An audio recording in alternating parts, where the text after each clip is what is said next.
the Ukrainian Air Force says that Kyiv is under attack from ballistic missiles as Russian cruise missiles and attack drones have been taking aim at Ukraine's capital, an assault that is coming just after the Ukrainian President Zelensky publicly appealed for the attacks to stop amid renewed peace talks that are underway right now. Those talks have largely been centered around a 28-point plan from President Trump that has been widely seen as favoring Russia, but also has been facing some intense pushback here at home in Congress and also from European leaders abroad.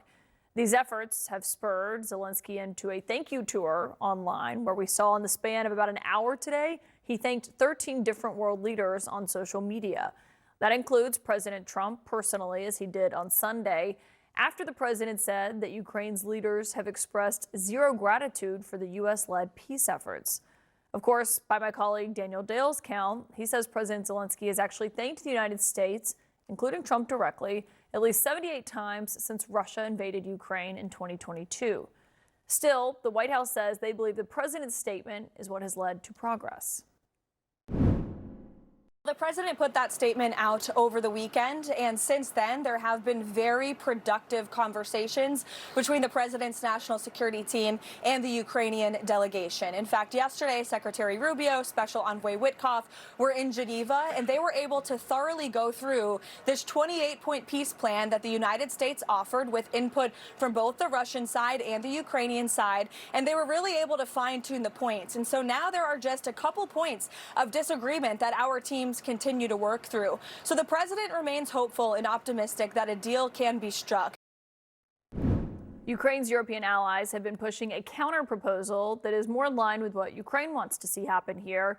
This is the reaction from a Republican House member who says the European counter plan is 10 times better than the Witkoff Ukrainian surrender plan. That's a reference to the president's senior advisor, Steve Witkoff. This congressman says that the European plan should be the plan and not go backwards, because Ukraine is a sovereign state and should not be forced to live on its knees to dictator Putin. I want to go straight to the source of that statement tonight. Congressman Don Bacon of Nebraska joins me now. And Congressman, obviously you feel very strongly about these two dynamics that are at play here. Can I first ask you, do you think it's fair to say that President Zelensky has not said thank you to the United States enough? No, it's not true, unfortunately, what the president has said and the vice president. They've both made these claims. President Zelensky has thanked the United States and President Trump and President Biden before him many times. And so it's just not being honest. I don't know why the president says this. And he's, I guess they claim it leads to negotiating. I don't see how it does. What I've seen since the president came in, he uses like punching boxing gloves on Zelensky and uses velvet gloves on Putin. And you just see the contrast. One's the invader, though, and one's the victim. One wants democracy, and one is has murdered his rivals.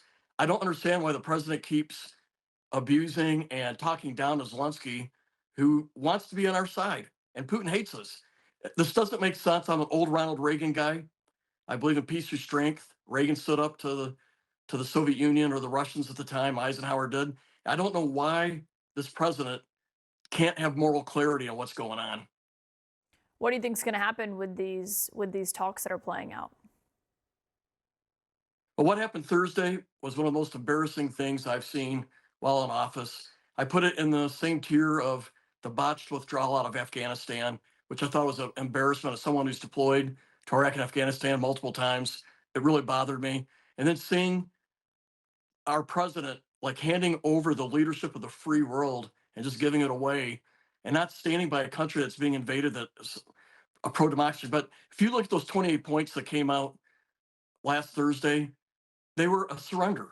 They were basically telling Ukraine to surrender to Russia and be vulnerable to Russian attack for decades to come. It was no way that any American president should have ever signed off on this package. Now, I think since then, the Europeans have weighed in. I think Secretary Rubio, who I respect, has weighed in, and the Ukrainians have weighed in. And I suspect these 28 points have been modified significantly. And I really do think the European plan is something I could live with, I could embrace. I don't think the Russians want it because they want to have Ukraine as a vassal state. And this does not. We want Ukraine to be an independent, sovereign state.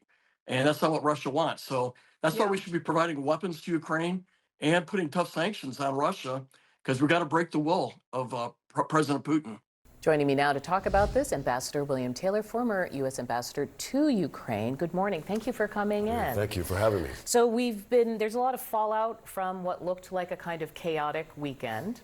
And I know a long time ago you once described working within a Trump diplomatic circle as a kind of snake pit. So what do you see in how this is playing out? The Rubio versus the Vance versus the sort of Russia people versus the not? So the original plan that came out last week had such a Russian slant that you had to worry about where it actually came from. And it seemed to be everything that the Russians had wanted. People suggested that the Russians may have written it and given it to Steve Witkoff, who then proposed it. But, as you say, over the weekend, there have been more discussions, this time with the Ukrainians and the Europeans. So was this a good thing in that it forced everyone back to the table and to work off of something, work off of a draft? I think it's a very good thing that people are talking. I think it's a very good thing that the initiative is still there. It's not just status quo. It's not just letting the fight go on. It is taking active measures to talk about it.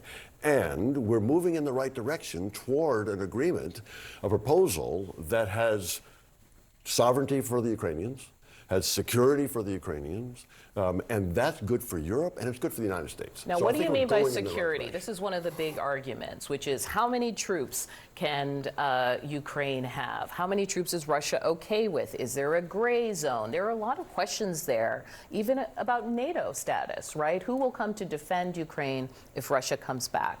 What security guarantees are you seeing starting to emerge that to you make sense, or given Russia's history, don't make sense?